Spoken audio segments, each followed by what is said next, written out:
عن ابی ہریرہ رضی اللہ عنہ قال قال رسول اللہ صلی اللہ علیہ وسلم کل سلام من الناس علیہ صدقہ كل يوم تطلع فيه الشمس تعدل بين اثنين صدقة وتعين الرجل في دابته فتحمله عليها أو ترفع له عليها متاعه صدقة والكلمة الطيبة صدقة وبكل خطوة تمشيها إلى الصلاة صدقة وتميت الأذى عن الطريق صدقة رواه البخاری ومسلم۔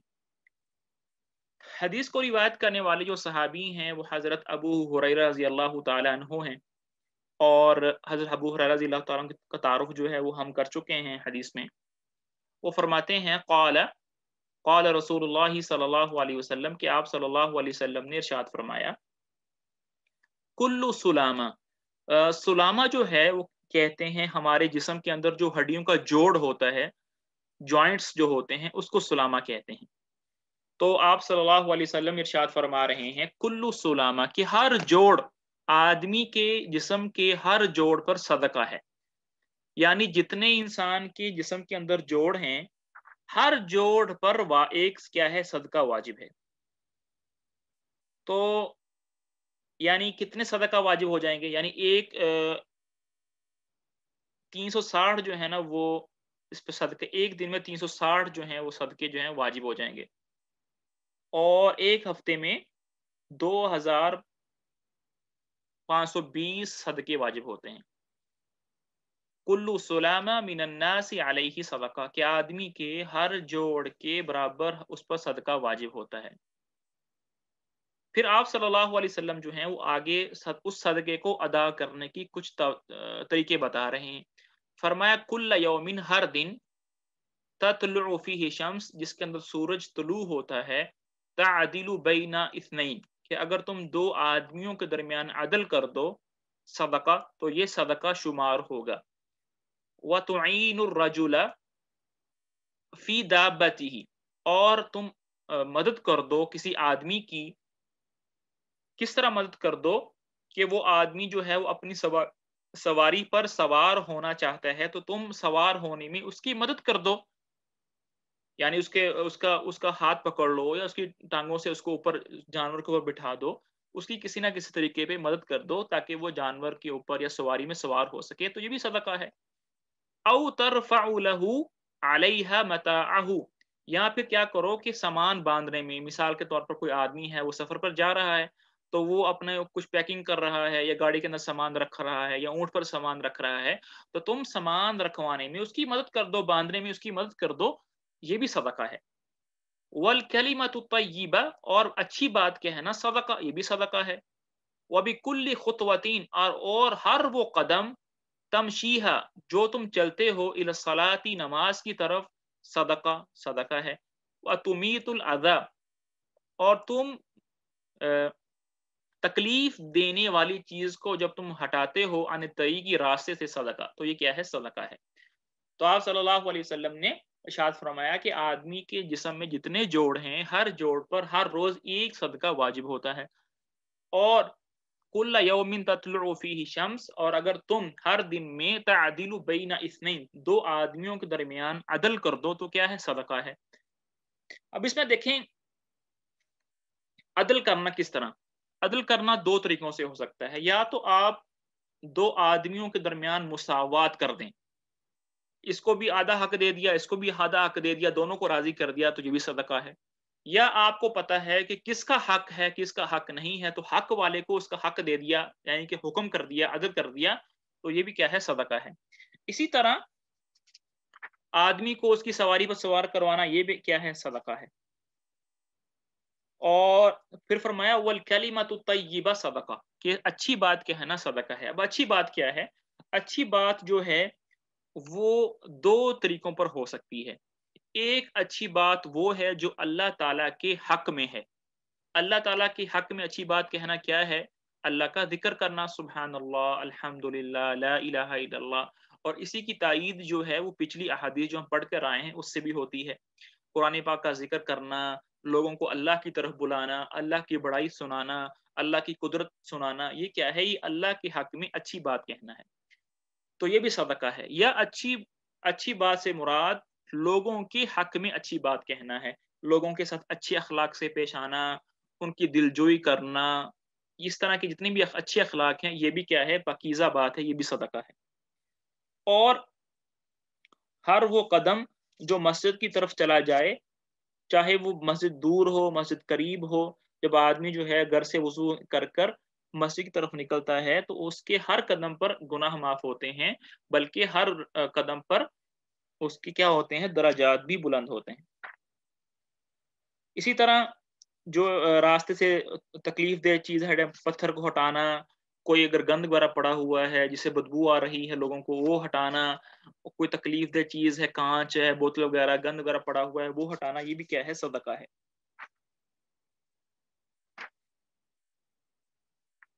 جی،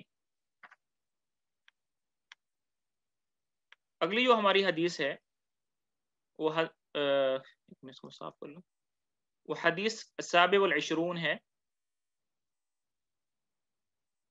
فرمایا عن النواس بن سمعان رضی اللہ عنہ عن النبی صلی اللہ علیہ وسلم قال البر حسن الخلق والاثم ما حاك في صدرك وكرهت ان يطلع عليه الناس، رواه مسلم۔ وعن وابسة بن معبد رضي الله عنه قال أتيت رسول الله صلى الله عليه وسلم فقال جئت تسأل عن البر؟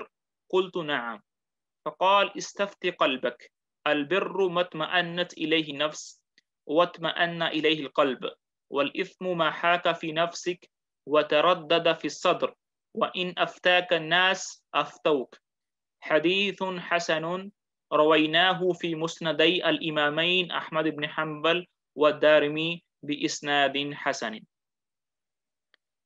اچھا دیکھیں، اس میں دو حدیثیں جو ہیں وہ کٹھی کر دی ہیں۔ پہلی جو حدیث ہے وہ یہاں تک ہے، اور یہ حدیث جو ہے وہ مسلم رحمہ اللہ نے اپنی کتاب کے اندر ذکر کی ہے۔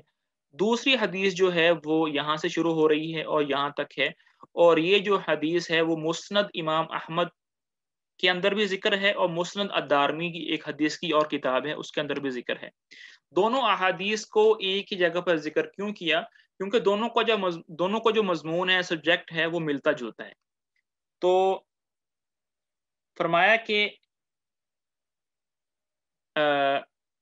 النواس بن سمعان رضی اللہ تعالیٰ عنہ روایت کرتے ہیں آپ صلی اللہ علیہ وسلم سے کہ آپ صلی اللہ علیہ وسلم نے فرمایا البر، بر کہتے ہیں خیر کو یا نیکی کو، اور ایسی نیکی کو یا ایسے خیر کو جو بہت زیادہ خیر ہو، خیر کثیر کو البر کہتے ہیں۔ تو البر حسن الخلقی، کہ اچھی، یعنی کہ سب سے بڑی خیر کیا ہے؟ وہ اچھے اخلاق ہیں۔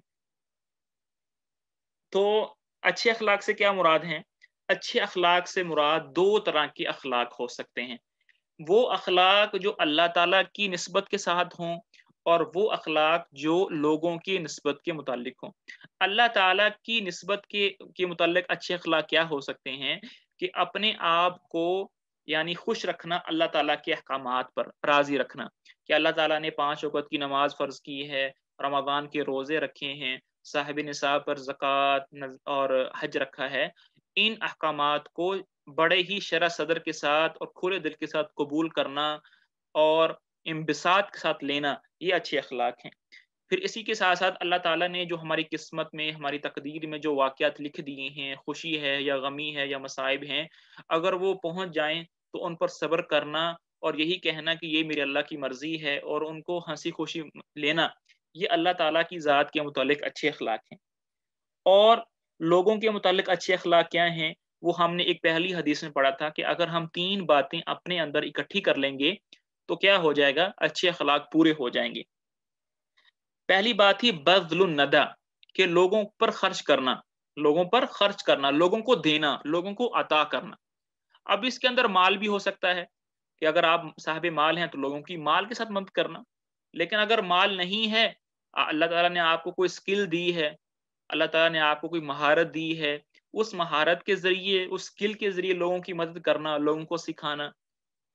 اس کے علاوہ اگر اللہ تعالیٰ نے آپ کو کوئی منصب دیا ہے، کوئی عہدہ دیا ہے، تو جائز طریقے سے لوگوں کی اس عہدے سے اور اس منصب کے ذریعے سے مدد کرنا، یعنی جو بھی چیز اللہ نے دی ہے، مال دیا ہے، کوئی سکل دی ہے، کوئی عہدہ دیا ہے، لوگوں کی اس کے ذریعے مدد کرنا، یہ ہے اچھے اخلاق کی پہلی سیڑھی۔ دوسری چیز یہ ہے وہ کف الاذی، کہ اپنے ہاتھ سے، اپنے زبان سے، اپنے جسم سے کسی کو تکلیف نہیں دینا، نہ کسی کو جسمانی تکلیف دینا اور نہ کسی کو ذہنی، نفسی کسی قسم کی تکلیف نہ دینا، یہ دوسری سیڑھی ہے۔ تیسری سیڑھی یہ ہے کہ اگر لوگوں کی طرف سے آپ کو کوئی تکلیف پہنچ جائے، اس پر صبر کرنا۔ اگر ہم یہ تین باتیں جو ہیں وہ اپنے اندر پیدا کر لیں گے تو ہم اچھے اخلاق والے بن جائیں گے، اور یہ ہے مراد البر۔ اور اس سے مراد جو ہے یہ بر جو ہے یہ ہر طرح کی نیکی ہے، لیکن کچھ احادیث میں بر جو ہے وہ والدین کی خدمت کو بھی کہا گیا ہے۔ اسی طرح والدین پر احسان کرنا، اپنے مال کے ذریعے سے، بدن کے ذریعے سے، اپنے عہدوں کے ذریعے سے لوگوں پر احسان کرنا، یہ کیا ہے؟ بر ہے۔ اس کے بعد آتا ہے اسم۔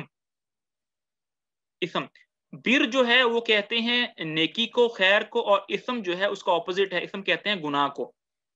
اور اسم کسے کہتے ہیں؟ ما حاک فی صدرک، حاکہ کہتے ہیں کھڑکنا، جسے کہتے ہیں کہ میرے دل میں ایک بات کھڑک رہی ہے، میرے دل میں ایک تردد پیدا ہو رہا ہے، مجھے ایک بات پریشان کر رہی ہے۔ اور گناہ وہ ہے ما حاک فی صدرک، کہ جو تمہارے دل کے اندر تڑپ پیدا کرے، تمہیں پریشانی کے اندر ڈال دے، تمہیں ایک طرح کی تذبذب کے اندر ڈال دے، یہ کیا ہے؟ یہ برائی ہے۔ تو آپ صلی اللہ علیہ وسلم جو ہے وہ ہمیں ایک طرح کا ٹیسٹ بتا رہے ہیں کہ اگر دیکھنا ہو کہ یہ کام جو ہے یہ اچھا ہے یا برا ہے، تو اپنے دل کو پہلے دیکھ لو کہ اگر دل مطمئن ہے تو ٹھیک ہے، لیکن اگر دل جو ہے وہ مطمئن نہیں ہے، وہ پھڑپڑا رہا ہے، پریشان ہو رہا ہے، تو پھر کیا ہے؟ الاثم، یہ پھر گناہ ہے۔ پھر فرمایا وَكَرِهْتَ، اور تمہیں اچھا نہ لگے، تم اس کراہت محسوس کرو، ان یطلع علیہ الناس، کہ لوگوں کو اس کے بارے میں پتا چلے۔ یہ دو نشانیاں آپ صلی اللہ علیہ وسلم نے ارشاد فرمائی ہیں کہ اگر دیکھنا ہو کہ یہ کام گناہ ہے تو دو باتیں ہوں گی۔ پہلی بات یہ ہوگی کہ دل تمہارا پریشان ہوگا، دوسری بات یہ ہوگی کہ تم ناپسند کرو گے کہ کہیں لوگوں کو اس کا پتہ نہ چل جائے۔ تو اگر یہ دو باتیں ہیں تو کیا ہوگا؟ یہ گناہ ہے۔ لیکن یہ دو باتیں اس آدمی کے لیے ہے جس کا دل جو ہے وہ صاف ہے، جس کا دل کیا ہے؟ صاف ہے، پاک ہے۔ کیونکہ بعض اوقات لوگ ایسے ہوتے ہیں کہ وہ جتنا مرضی گناہ کرتے جائیں، ان کا ضمیر ان کو ملامت نہیں کرتا، ان کا دل ان کو ملامت نہیں کرتا۔ تو یہ جو ایک نسخہ ہے یہ ان لوگوں کے لیے نہیں ہے، یہ نسخہ ان لوگوں کے لیے ہے جن کے دل دو چیزوں سے پاک ہیں، ایک شبہات سے پاک ہیں اور ایک شہوات سے پاک ہیں۔ یہ ان لوگوں کے لیے یہ نسخہ ہے۔ اب دیکھیں، یہ دو چیزیں آپ صلی اللہ علیہ وسلم نے ارشاد فرما دی کہ نیکی یہ ہے، برائی یہ ہے، گویا پورے کے پورے دین کا خلاصہ بتا دیا دو لائنوں کے اندر۔ اور ہم نے جب یہ کتاب شروع کی تھی تو ہم نے یہ بتایا تھا کہ اس کتاب کی خوبی یہ ہے کہ مؤلف نے، کتاب کے جمع کرنے والے نے، وہ احادیث جمع کی ہیں جو کہ معانی کے اندر اور عبارتوں کے اندر چھوٹی ہیں، لیکن معانی کے اعتبار سے اس کے اندر سمندر ہیں۔ جیسے آپ صلی اللہ علیہ وسلم کو جوامع الکلم دیے گئے ہیں، تو دو باتوں کے اندر، دو لائنوں کے اندر آپ صلی اللہ علیہ وسلم نے پورے کے پورے دین کو بیان کر دیا کہ البر حسن الخلق، نیکی کیا ہے کہ اچھے اخلاق ہوں، اور گناہ کیا ہے؟ ما حاک فی صدرک، جو تمہارے دل کے اندر کھڑکے، وکرہت ان یطلع علیہ الناس، اور تم کراہت محسوس کرو کہ کہیں لوگوں کو اس کے بارے میں پتہ نہ چل جائے۔ یہ حدیث تو امام مسلم رحمہ اللہ نے روایت کی ہے۔ پھر فرمایا، پھر ایک اور حدیث ہے، وَأَنْ وَابِسَةَ بْنِ مَعْبَدٍ، وابسۃ ابن معبد رضی اللہ تعالیٰ عنہ سے روایت ہے، قال، وہ ارشاد فرماتے ہیں، اتیت رسول اللہ صلی اللہ علیہ وسلم، کہ میں آپ صلی اللہ علیہ وسلم کے پاس آیا، فقال، تو آپ صلی اللہ علیہ وسلم نے ارشاد فرمایا، جئت تسألو، کہ تم آئے ہو پوچھنے، عن البر، نیکی کے بارے میں۔ قلت، میں نے عرض کیا، نعم، جی ہاں، اے اللہ کے نبی، میں کیا ہوں؟ میں نیکی کے بارے میں ہی پوچھنے کے لیے آیا ہوں۔ فقال، تو آپ صلی اللہ علیہ وسلم نے فرمایا، استفتی قلبک، اپنے دل سے پوچھو، اپنے دل سے پوچھو۔ پھر فرمایا، البر، نیکی وہ ہے،